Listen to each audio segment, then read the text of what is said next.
You wanted the best. You've got the best podcast. The hottest podcast in the world.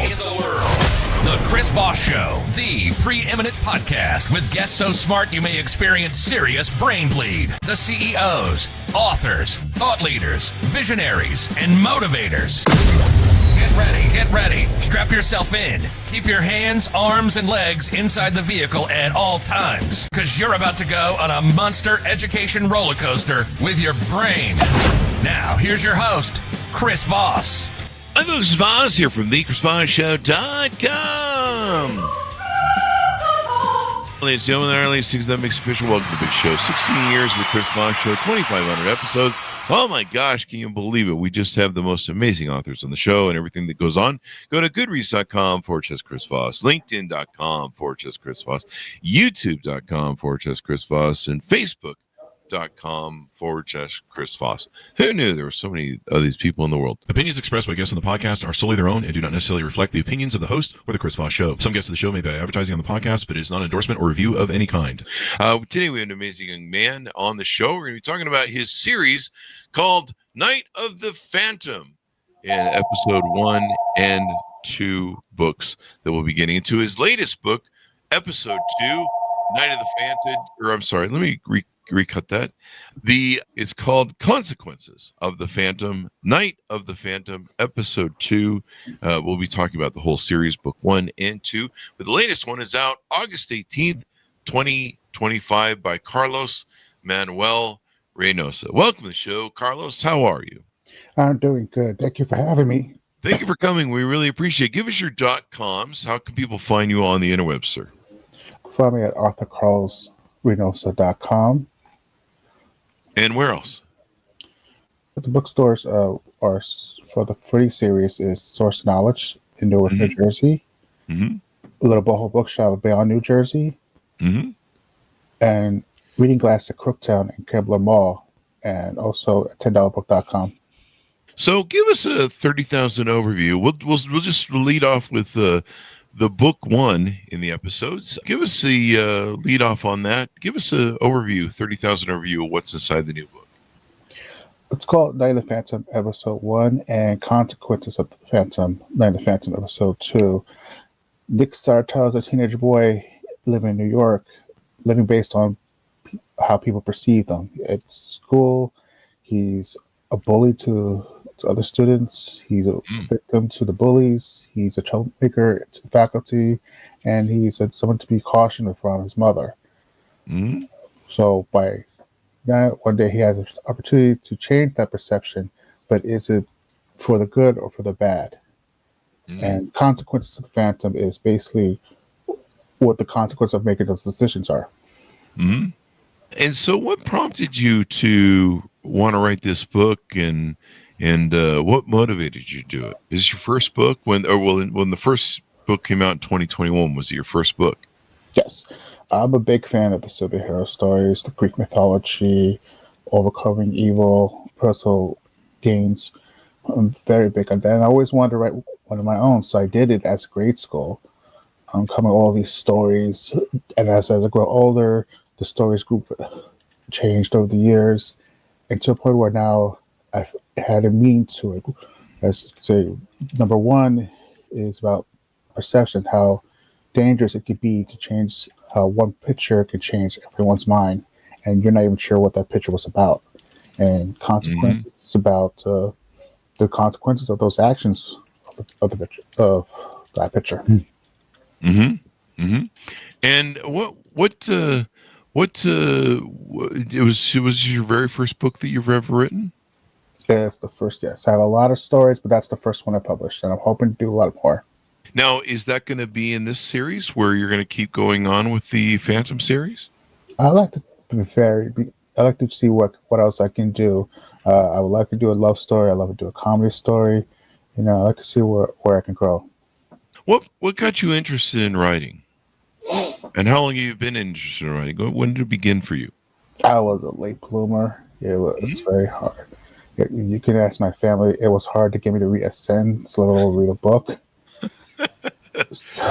And now you're writing books. But I love telling a story. It's probably because of all these lessons, and I just love telling these stories. And eventually, I started writing them down. It started as poetries, and then as I went from St. Mary's Assumption to Kean University, I started putting them in writing, and finally, I was able to publish one. Mm-hmm. What motivated you want to do that? You like telling stories, but was there something about this story that was kind of burning a hole in the? Let's write a book about this. Well, yeah, like I said, I wrote it in grade school, so I want to create my own hero, make it different than the other heroes. You know, and that's how it started out. And as I got older, I see how people are misunderstood due to perception, and then that motivated me to write more. Because yes, it's a superhero story. There's going to be a lot of adventures, a lot of violence, but also my goal is to people learn about how dangerous perception can be and how to caution about it. Now, some people might wonder if this is something similar to the Phantom of the Opera, maybe, or something like that. Why did you? I suppose they're different stories, but was there inspiration maybe that came from that, or is Night of the Phantom kind of its own thing? It's its own thing. I mean, when I learned about the word, I just loved it.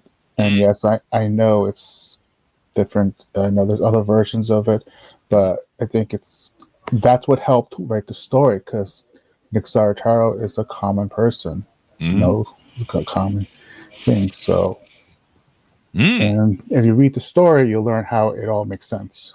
Yeah. Now, is there, on the book cover, it depicts a really cool image of a phantom horseman that kind of looks like the Grim Reaper, and there's fire coming out of the horse. It's a pretty cool cover here.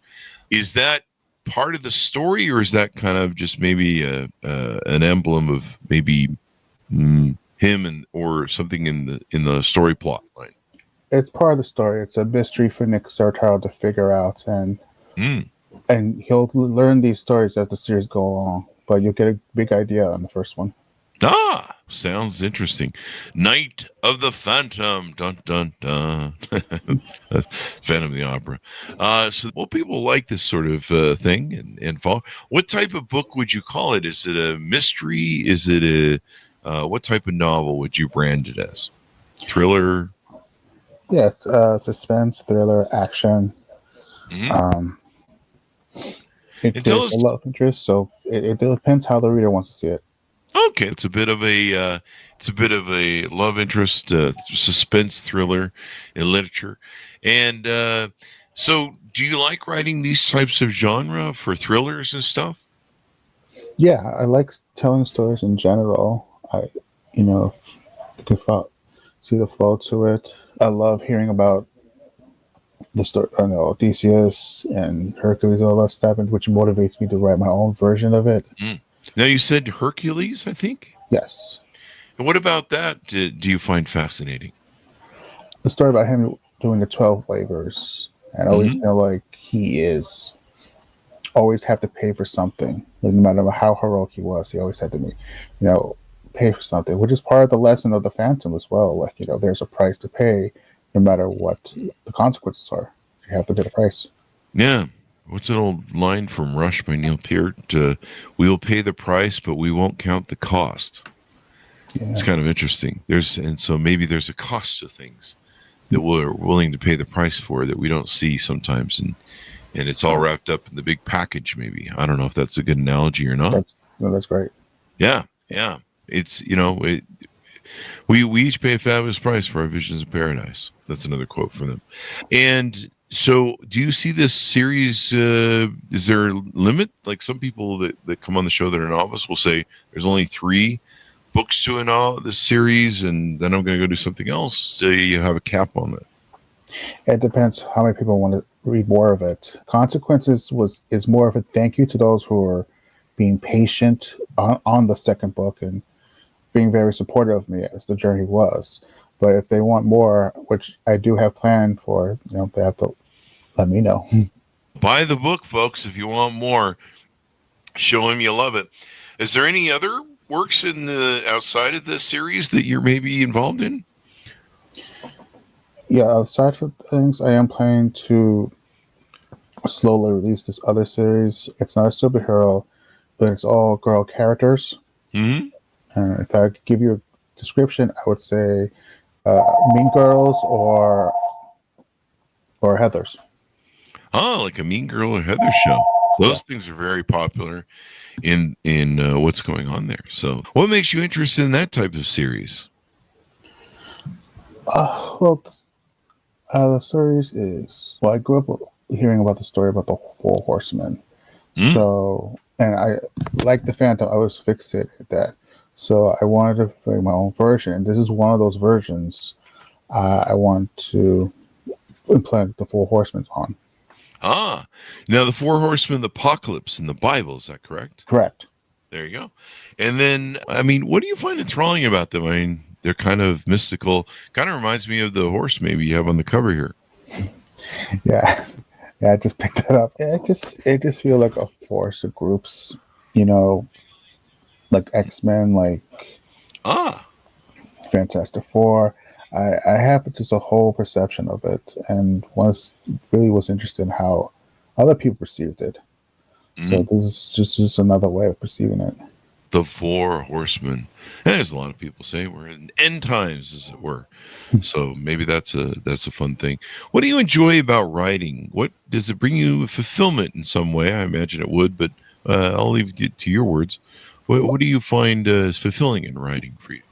I'm a shy kid, so it's hard to get a word out of me. I guess you could pick that up really quick. Mm-hmm. So when I write these words, it's my voice. It's my way of telling a story. So, and I have a lot of fun with it, and I love the joy of it. That's basically, this is my one voice.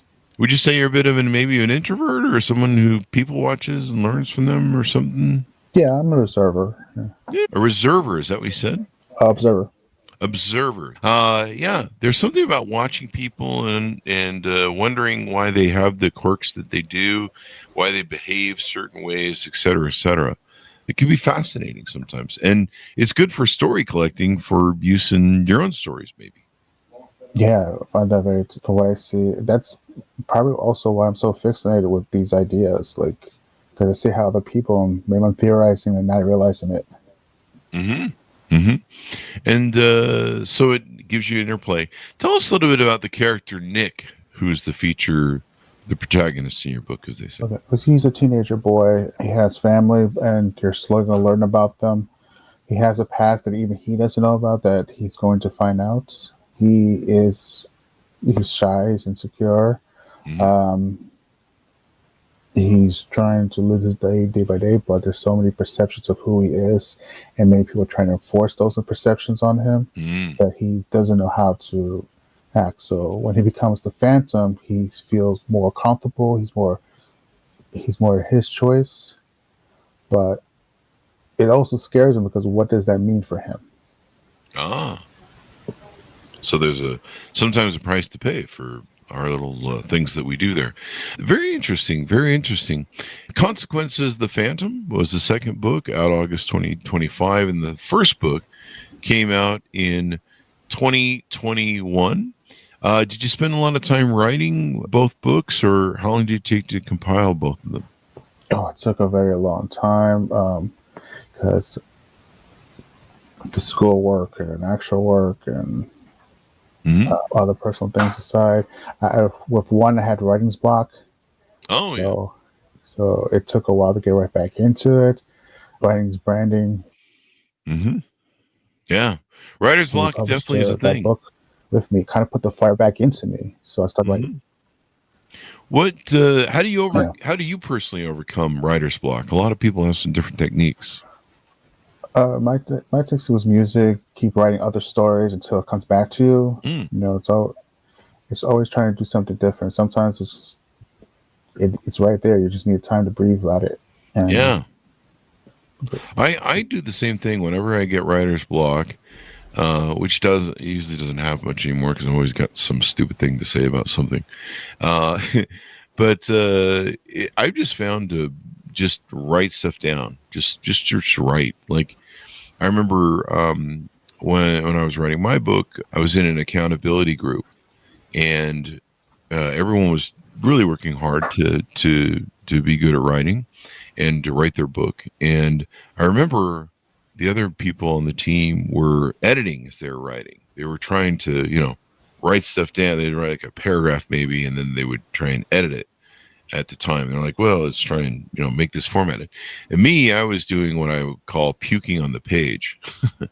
I would just blast out everything that I was thinking, and I would just write it. And I wouldn't worry about periods and commas or, proper sentence structure. I would just blurt it out on the page. I would get it all out. And then later I would look at it and go, I would start to formulate it, format a little bit, and figure out where the periods maybe were. And, but I still wasn't doing full editing at that point. I was just blasting it on the page. And I blasted out the whole book pretty much that way. And then I sat down and edited because I knew what the process was going to be. I knew that the process from having so many authors on the show was that, you do the editing at the end. And that's when you really start looking at how the structure and, move this chapter over here. This makes better sense. Move this over here. And I knew that was going to be very arduous and it would take a long time. So for me, it was just get it out, get it onto the page, get as much of it as you could. Good, bad, ugly. Some days I would write stuff for an hour and it would just be crap. But it was just the practice of getting that muscle.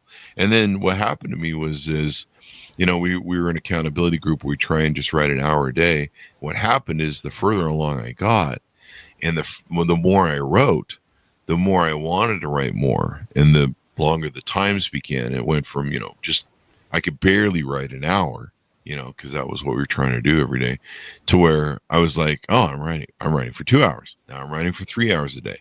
Now I can see the story and the pages develop on the paper, or in this case, the computer.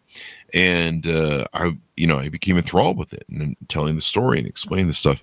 And then it just became that. So that's how I overcome writer's block. I just blather about whatever, and puking onto the page. Yeah, I kind of do that too. It like drains you, like all that out. That you can be more creative.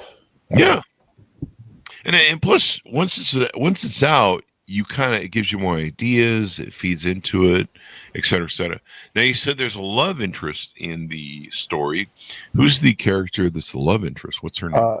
Lindy Jin. Mm-hmm. Actually the bully's girlfriend. Who has her own backstory as well. Hopefully, as the series continues, you'll learn about that. Mm-hmm. And it's more perceptions about her too as well. Well, this should be exciting for people to read, and people love series. That's the one thing I found with having so many novelists on the show to interview. People love series. They love the characters, and they fall in love with the characters, and they like to see them develop. And so, you always got to leave room for the development of the character. Yeah. Of course, you could do a prequel if you wanted, I guess.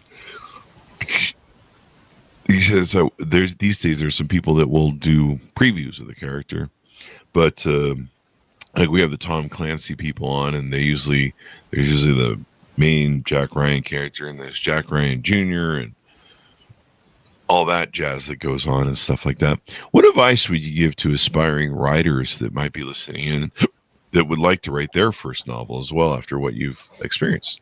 I think you just gave the best experience about just writing it all down, just puking. But to always write, let it go. Let the story tell you. Don't tell the story. Because you wouldn't even think, oh, wow, I didn't even think about doing that way. Like the story just takes over for you. The story takes over, and that's where things work there. Now, you're a graduate of Keene University with a BA in Communications and Journalism. Did you get into journalism as your line of work? Yeah, well, I really want to do communications because everything's communications. So I went to Keene University. They even showed me all these jobs available of communications, including journalism. So I tried to, but it just didn't go off the path, though. I just want to be more of a writer than a journalist. Yeah, there's something, journalism is fun, but then you have to write about real life stuff. And sometimes real life stuff can be a little dark. Yeah, I didn't even know there was a difference between writing and journalism when it first came in. Like some of them even get offended by it when you call them the wrong name. Oh, yeah, I guess so. I guess some people can be sensitive.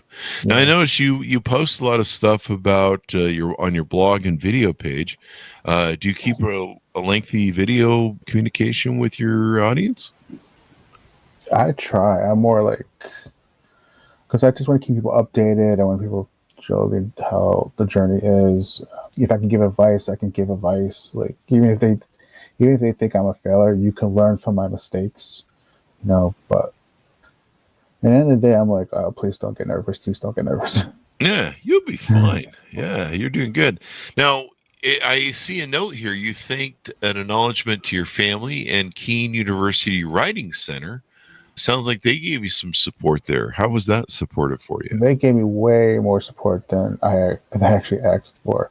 Their point of views, their critiques. I try to come in afterwards as an alumni, but it was more for people who need help with the writing in the classes. But when I was in there, they gave a lot of information. Yeah. That's kind of what you need.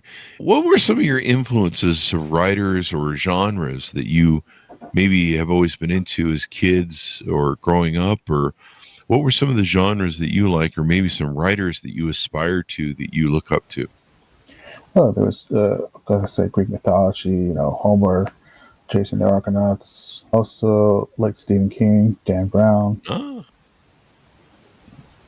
Down these meat streets. Mm-hmm. Like there's a different variety, different sense, which I like because you get to see how people are. It's not just, which is also what I like to write by writing the book. I want to show people that it's not a specific person. These situations can happen to anyone. And we should all together collectively be concerned about those situations. Yeah, definitely. There's always consequences, as they say. Mm-hmm. Now, where is the book set in? Is there a city or area that's real, or is it fictional? I try to keep it vague as possible because I explained it can happen anywhere, anytime, any place. But it's generally in New York. But I will try to explore New York the best way I can. And now, do you call it New York in the book, or is it called a different name? It's called New York. Oh, I know, like in Batman, they kind of have like a city that's like New York, but they call it Gotham. So I wasn't sure. Yeah.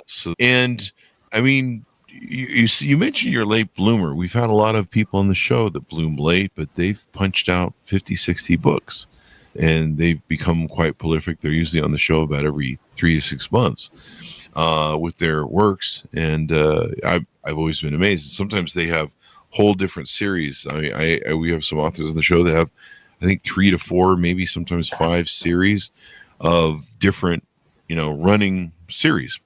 And do you see maybe a future of that for yourself, or maybe you need maybe more years to take and write stuff down? I hope I'm in a situation where I'm just constantly writing stories, but it's just right now it's not the time. I got to pay the bills. I gotta pay the bills. Gotta save some money for these books. So. And so how do you juggle that? Because like I said, there's aspiring writers that listen to the show, people that want to write, and they're in the same situation you are. They're doing one thing to pay for the other.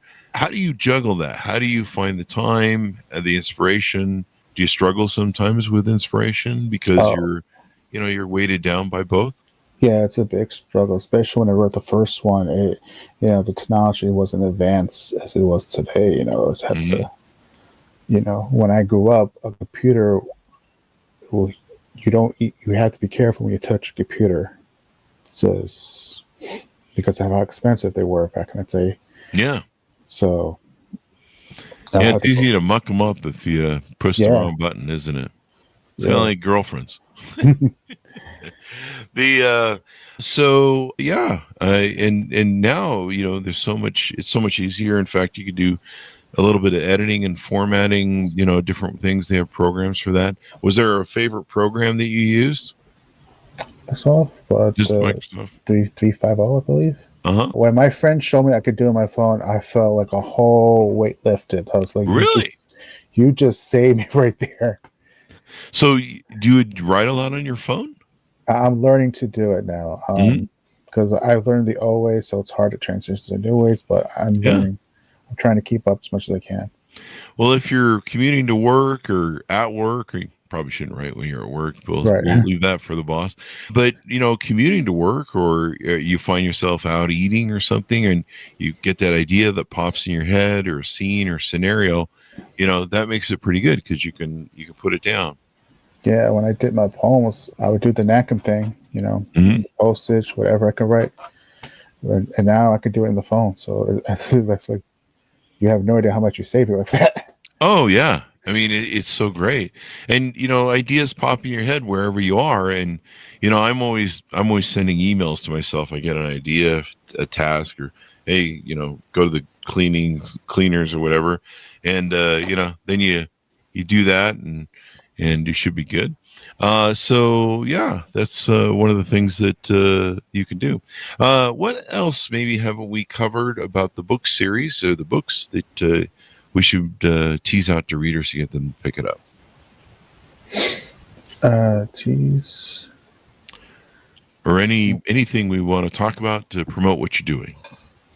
Well, a lot of people who have been reading these books and comparing what's going on, I just want to clarify that, again, I wrote that in grade school years before those situations happened. So, Wow. so Maybe there's a little bit of Nostradamus going on there. nah, it's a Prediction or whatever. one or two to do with it. There you go. So as we go out, was there anything more on your website and future events or anything you have going on we want to take and promote? Just episode 1, it's available at amzn.to, Barnes & Noble's, ebook, eBay, and Amazon, and Consequences as of now is in amazon.com. So give us a final pitch out for people to buy the book, and your .com on your website, et cetera, et cetera. So yes, there's going to be violence, and yes, there's action, drama, suspense, but hopefully you guys as you enjoy the story, you learn something more about perception and the consequences of this perception. Well, it's been fun to have you on the show. Great show, Carlos. Thank you for coming on and sharing your wonderful works, helping inspire more writers like yourself. Thank you for having me. I really appreciate this. Thank you. And thanks, Simonis, for tuning in. Order up the book series wherever fine books are sold. Night of the Phantom, Episode 1, out October 22nd, 2021. And the newest book that just came out in the series, Episode 2, Consequences of the Phantom, Night of the Phantom, Episode 2, out August 18th, 2025, by Carlos Manuel Reynosa. Thanks, Simonis, for tuning in. Go to goodreads.com/Chris Voss, linkedin.com/Chris Voss, Chris Voss 1, the TikTokity, and all those crazy places on the internet. Be good to each other. Stay safe. We'll see you next time. And that should have us out.